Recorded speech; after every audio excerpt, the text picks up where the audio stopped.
from stories across the world to stories here at home. This is the National News Broadcast. A very good evening to you. I'm Nitya Sarat-Chandra. A very good evening. I'm Lakshita Edirisinghe. We start off by taking a quick look at the headlines for tonight. The curfew is to be relaxed in several districts and police divisions with the aim of restoring daily life of the people. 5,000 SLTB buses and 400 train journeys will be added to public transport with effect from next Monday.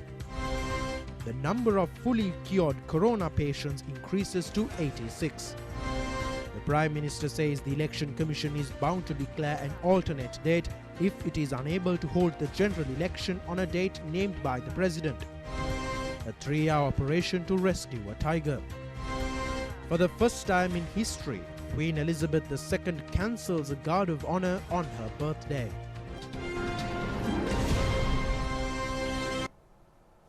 On to those and other stories in detail. The Presidential Media Division in a media release says that the government has decided to relax the curfew imposed to control the coronavirus spread with the objective of restoring public life.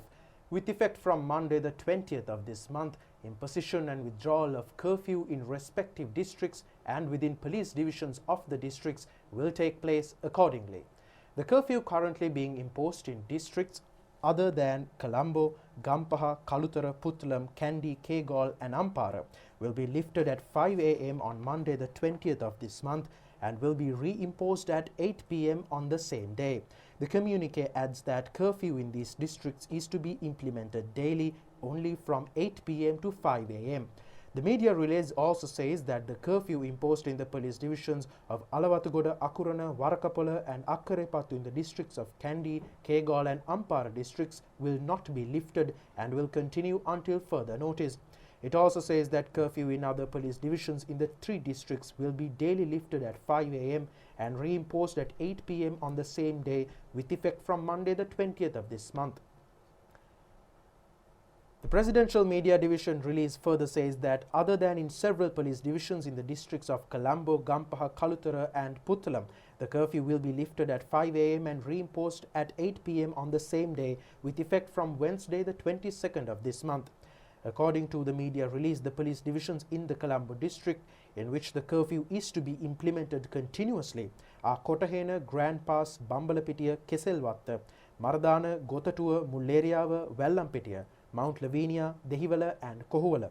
In the Gampaha district, curfew in the police divisions of Jayala, Kochekade and Siduwa will also continue until further notice. Curfew in the police divisions of Puttalam, Maravila and Vennapuwa in the Puttalam district will also continue until further notice.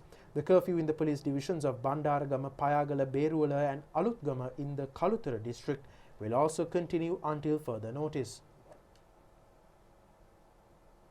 According to the media release of the Presidential Media Division, curfew in the police divisions of Kotahena, Grand Pass, Bambalapitiya, Keselwatta, Maradana, Gotatuwa, Mulleriyawa, Wellampitiya, Mount Lavinia, Dehiwala, Kohuwala, Jayala, Kochekade, Siduwa, Puttalam, Maravila, Vennapuwa, Bandaragama, Payagala, Beruwala, Alutgama, Warakapala, Akurana, Alawatugoda and Akkarepattu will not be lifted and continue until further notice. In the police division areas where the curfew is being implemented, permission is granted for transportation of essential services on the main road. Even in areas where curfew is lifted, inter-district transportation is restricted in before essential tasks such as leaving for employment. It also points out that schools, universities, tutories and other educational institutions as well as cinema halls should remain closed until further notice. However, with the lifting of the curfew, the departments, corporations, banks and other government institutions will function as usual. The communique further says that 1/3 of the staff of state institutions in the Colombo district should report to their duties. In other districts, 50% of staff of the state institutions should report to their duties. It has also been declared that staff of state institutions which do not report to work should engage in their duties from their homes. Head of a respective institute may decide upon the number of staff and the categories of staff that should report to duties. Head of an institution also has the liberty to decide on the 1/3 or 50% of the staff to be convened for duties on any given day. The media report further says that the procedures adopted by health authorities should be fully adhered during office hours of the institution. It is the responsibility of a head of a state to provide necessary facilities to follow health procedures. The President's Media Division also instructs to open institutions of the private sector at 10 o'clock in the morning. Heads of the respective private sector institutions should decide upon the number of staff and the categories of staff to be reported to duty. These institutions should also follow the corona control procedures adopted by health authorities. The media report also points out that the Sri Lanka Transport Board and the Sri Lanka Railway Services should make arrangements for transport facilities of office workers.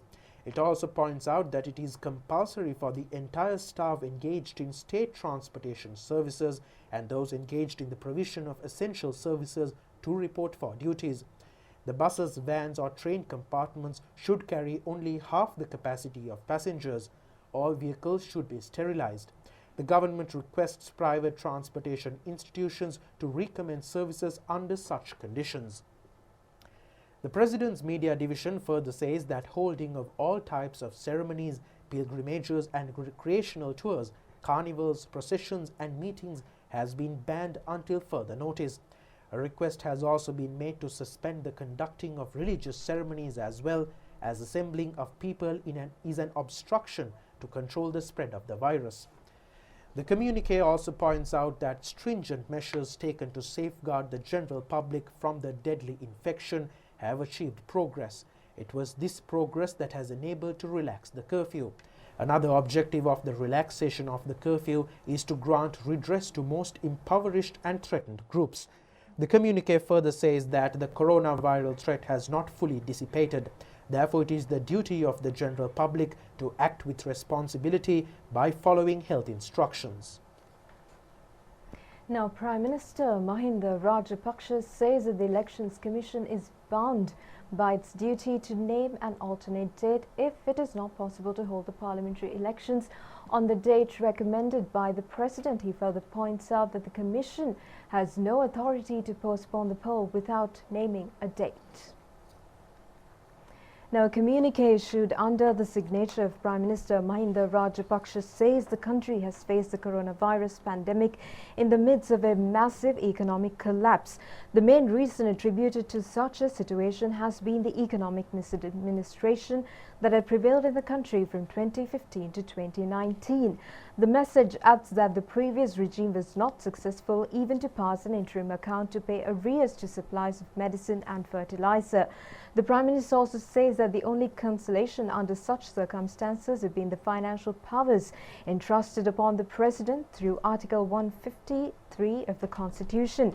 The Prime Minister stresses that the country is compelled to face the coronavirus epidemic in an extremely difficult state. He further says with the detection of the first corona patient on the 11th of last month, a disease control mechanism comprising of facilities including identification of patients in advance, treatment of patients through separation, quarantine of those faced with the threat of affliction, conducting search operations to find those who have had contact with patients, and also the maintenance of social distancing have been introduced. As Sri Lanka never had experienced such a situation previously, it has become necessary to impose curfew at a stretch for several weeks in order to prevent the spread of the disease.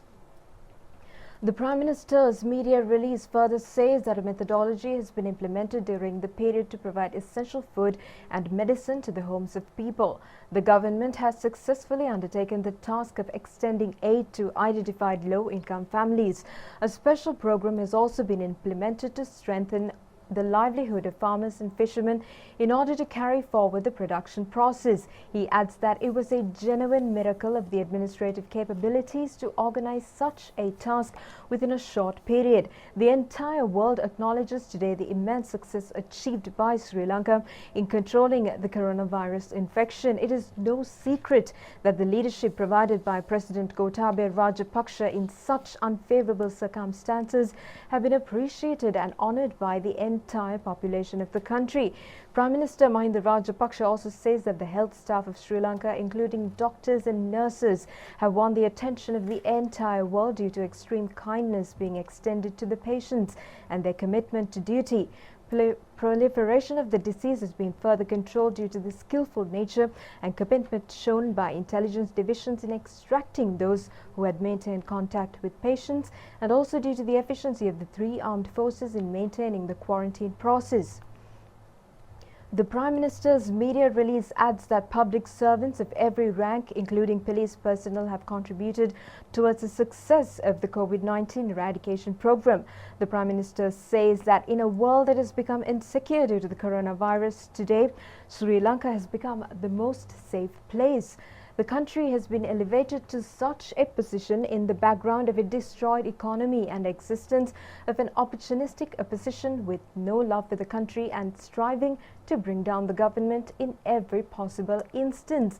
The Prime Minister's message points out that it was extremely regrettable to find the opposition leader attempting since the early stages to encourage those who had refused to be quarantined. Now, this was a deliberate attempt to sabotage the COVID-19 control program. The Prime Minister has also condemned with strong disgust the attempts of the opposition to destabilize state services by saying that the President had no authority to utilize government funds at a time when the Parliament is dissolved. The Prime Minister's communique also strongly criticizes the opposition's statement to abolish the Gazette notification on the dissolution of Parliament, saying that Parliament should reconvene sessions prior to the 2nd of June this year and that holding of a general election prior to this date is not possible. The President, upon dissolution of Parliament on the second month, has named the 25th of this month on the 2nd of last month has named the 25th of this month as the date of the general election and the 14th of next month as the first day of the new parliamentary session. The President had no authority to postpone the day of elections at the time of detection of the first corona patient 10 days later.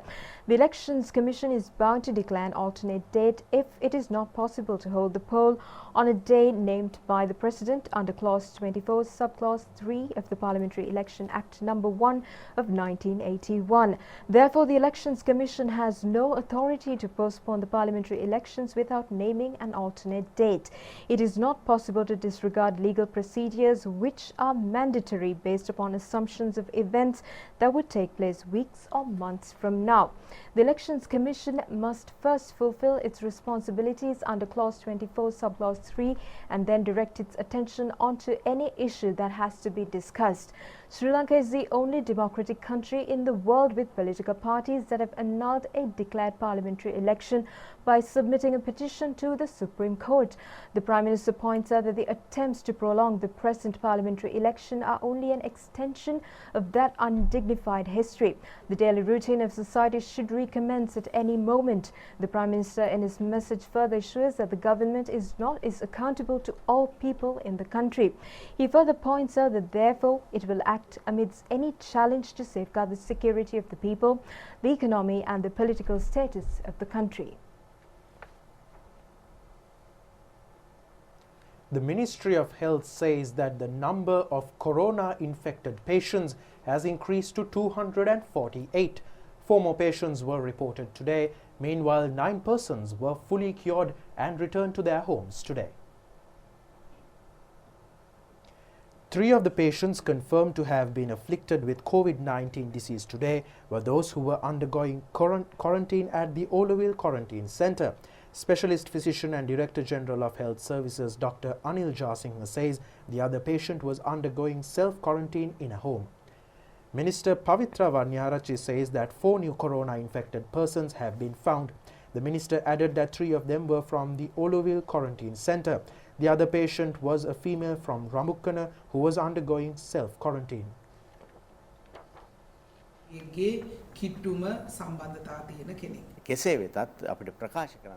Specialist Physician and Director General of Health Services Dr. Anil Jasinghe says that the COVID-19 situation has been controlled in Sri Lanka. He further said that this does not mean that the disease has been eliminated. Still, there is a threat.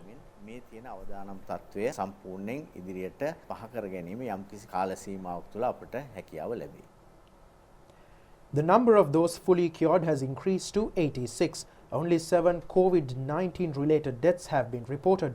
165 corona-afflicted patients are continuously receiving treatment at the IDH Angoda, Walikanda Base Hospital, Colombo East Base Hospital in Mulleriyawa, and also at the Iranavilla Hospital. The highest number of corona patients have been reported from the districts of Colombo, Kalutara, Putlam, Gampaha, Jaffna, and Kandy. The Army says that by today, around 5,000 persons have been directed to quarantine centres. Out of this number, 1,500 persons continue to remain in the centres as their period of quarantine has not yet ended. Only 18 out of the 55 island-wide corona centres are functioning today. 115 persons have ended quarantine period today. They included 9 persons at the Busa quarantine centre. The Navy says they have been subject to a PCR test prior to leaving their centres. 106 persons at the Punani quarantine centre have also left for their homes after ending quarantine. 314 residents in Imamul Arus Mawata in Maradana have been directed to Punani quarantine centre. 212 of them have completed quarantine and left for their homes yesterday. Our correspondent says that another 92 persons of this batch have returned to their homes today. Meanwhile, residents in 10 houses in Bandar Puliyankulama in Anuradhapura have also been quarantined. Medical Officer of the Anuradhapura Municipal Council says the quarantine decision has been taken due to the return of 2 persons to the area from Grand Pass, Colombo. Now, in the meantime, the UN Economic Commission for Africa said on Friday that at least 300,000 Africans would die due to the pandemic and tens of millions were at risk of being pushed into extreme poverty. Now, Colette Luke has more, and the United Nations agency stated this yesterday.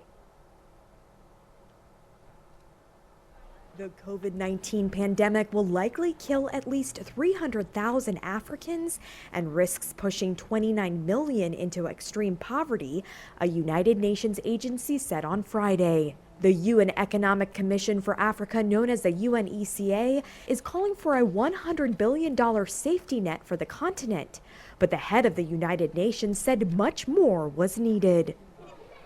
Although Africa's 54 countries have so far reported fewer than 20,000 confirmed cases, the World Health Organization warned on Thursday that Africa could see as many as 10 million cases in 3 to 6 months. Most of Africa has already mandated social distancing measures, ranging from curfews and travel guidelines in some countries to full lockdowns in others.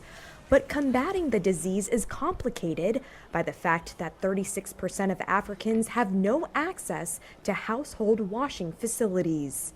The continent also counts just 1.8 hospital beds per 1,000 people, and it imports 94% of its pharmaceuticals. The health crisis could also shrink the continent's economy, pushing tens of millions of people into extreme poverty. Nigeria alone will lose up to around $19 billion in revenues from oil exports this year. Now, moving on from Africa, North Korean leader Kim Jong-un's absence from an important anniversary event this week rekindles speculation over his potential health problems. Olivia Chan reports. North Korean leader Kim Jong-un was absent from an important national holiday event this week, rekindling speculation over his potential health problems.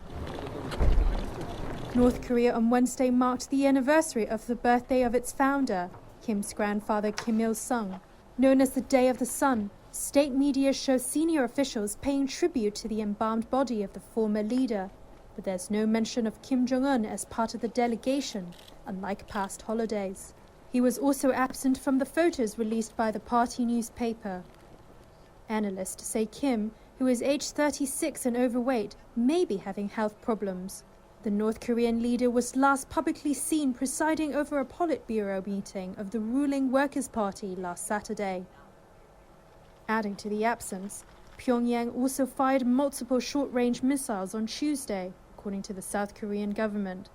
Such military events would usually be observed by Kim, but there was no report by North Korean state media on the test at all. Meanwhile, wild animals are taking advantage of the sudden lack of humans in California's Yosemite National Park. That's according to conservationists who say that with the park now closed to tourists, the animals are branching out. Wild animals are taking advantage of the sudden lack of humans in California's Yosemite National Park. That's according to conservationists who say that with the park now closed to tourists, the animals are branching out. President of the Yosemite Conservancy, Frank Dean. I think the most obvious change, though, have been the coyotes and how they are out in the daytime now, and they're not afraid. I mean, they're just sort of walking by people and walking around among buildings and so forth and houses. Dean says the park, which attracted over 4 million visitors last year, is now full of natural sounds from the river, waterfalls, wildlife, and the birds. Even the bears are welcoming the change and are climbing trees in clear view of the few workers left in the nearly 1,200 square mile park. There's more bears around right now, too. The bears are coming out from their normal hibernation at this time. And someone thought that there were more bears, actually in the park right now, but it's really just that they're being seen more frequently because, again, they're not as secretive and they're feeling more comfortable. It remains unclear when America's national parks will reopen to visitors and just how Yosemite, which regularly ranks among the top U.S. tourist attractions, will rebound. What we do wonder is if when the park does reopen at some point, will there be a big rush to get in? I mean, I think some people will want to go on a walk, but we wonder, will people want to go into a restaurant or into a theater or a visitor center? So I think the visitor patterns may be different. But while park earnings have temporarily disappeared, the wildlife, like this herd of deer, have reappeared in dazzling ways. And in more stories from home, the police informs to the general public to follow health protection procedures despite relaxation of the curfew. Police media spokesman and SP Jaliya Sena Ratna says that though permission has been granted to travel on roads carrying permits during curfew hours, all should continue to follow health protection procedures. ඔබ මාර්ගයට අවතීර්ණ වන්නේ යම්කිසි කාර්යයක් සඳහාද ඒ කාර්යය සඳහා පමණක් ඒ අවස්ථාව ප්‍රයෝජනයට ගන්න එම අවස්ථාව අභාවිත කිරීමෙන් වළකින්න. The three armed forces and the police have jointly implemented the special security program covering the entire Colombo district. 261 curfew violators have been arrested till the period ending 6 a.m. today. 78 vehicles were also apprehended. The police say since the day the curfew has commenced and up to now, a total 31,941 persons have been arrested for breaching curfew. The police further say that 8,229 vehicles have also been apprehended during that period. Now, the government has decided to deploy 5,000 SLTB buses and 400 train journeys for public transport with effect from the 20th of this month. It has also taken measures to reopen state and private sector services under several stages with effect from the 20th of this month. Minister Mahinda Amaravira has instructed officials yesterday to recommission public transportation services for the benefit of the staff to return to their place of duty. The services are to be conducted according to the security and health guidelines. Many decisions have been taken to give prominence to public security. Accordingly, it has been decided not to board any person not engaged in essential services to either trains or buses. The body temperature will be gauged on every passenger at every railway station. The railway ordinance will be strictly adhered to. Accordingly, it is prohibited to engage in spitting, vending or begging at railway stations or in train compartments. Passengers travelling in common transport services are required to wear face masks and maintain a distance of 1 meter from each other. The train compartments in buses are scheduled to be sterilized at least once in every 2 days. General Manager of Railways issuing a communique that train services will recommence with effect from the 20th of this month under the instructions given by the government and the health sector. The General Manager reiterates that passengers will not be allowed to enter or leave railway stations in the police division areas of districts where curfew is being implemented. Now the auspicious time for the ritual of the new year for planting saplings is at 11:38 a.m. tomorrow. Previously, there has not been an auspicious time or a nakata in the sheet of the auspicious times of the new year. The government has introduced the new event with the aim of creating a self-sufficient nation in parallel to the government's policies. Accordingly, tree planting campaigns are scheduled to be conducted tomorrow, centering on viharasthanas and other public places.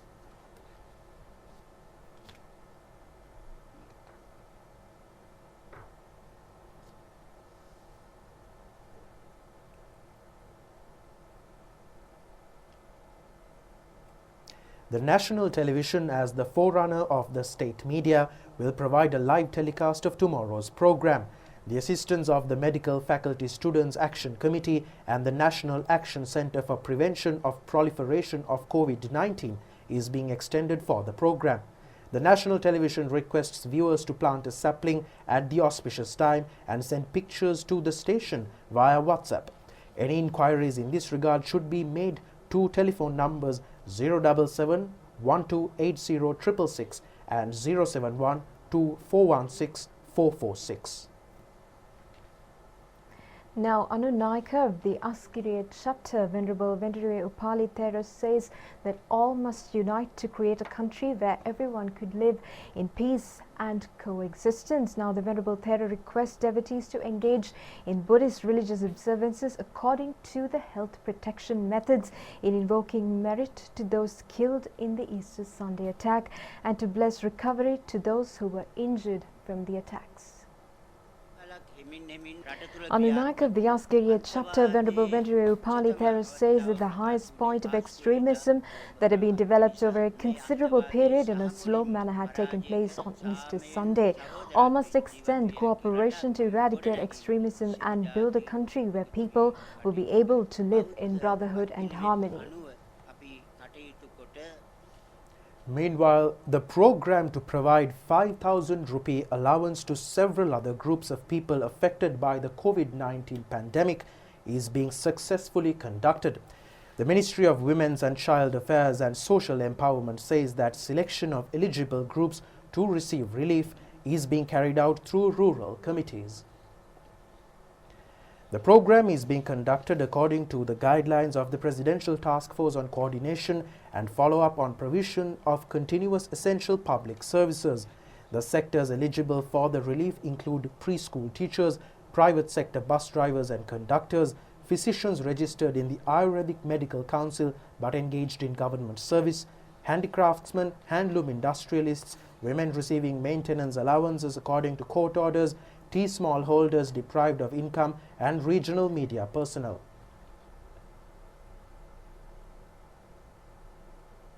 Meanwhile, veterinarians of the Randenigala Veterinary Hospital and officials of the Nallathanni Wildlife Office have been successful in rescuing a leopard trapped between two branches of a tree in Tambathennawatta in Muskelia after a 3-hour operation today.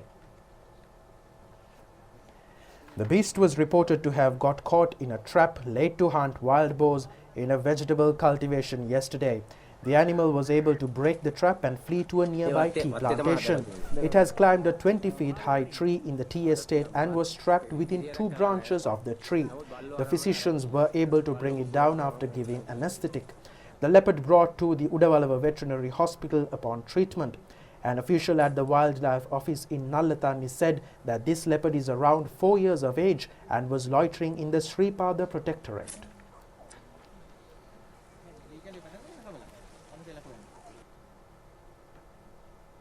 Now, the Excise Department reports over more than 500 persons have been taken into custody in connection with producing illicit liquor. The illicit liquor manufacturing has gone up in an unexpected level in the past few days. The domestic level breweries were more common than business level productions. It has been pointed out that raw material used in illegal manufacturing, material added to the final product, as well as the equipment used could be extremely harmful to human health.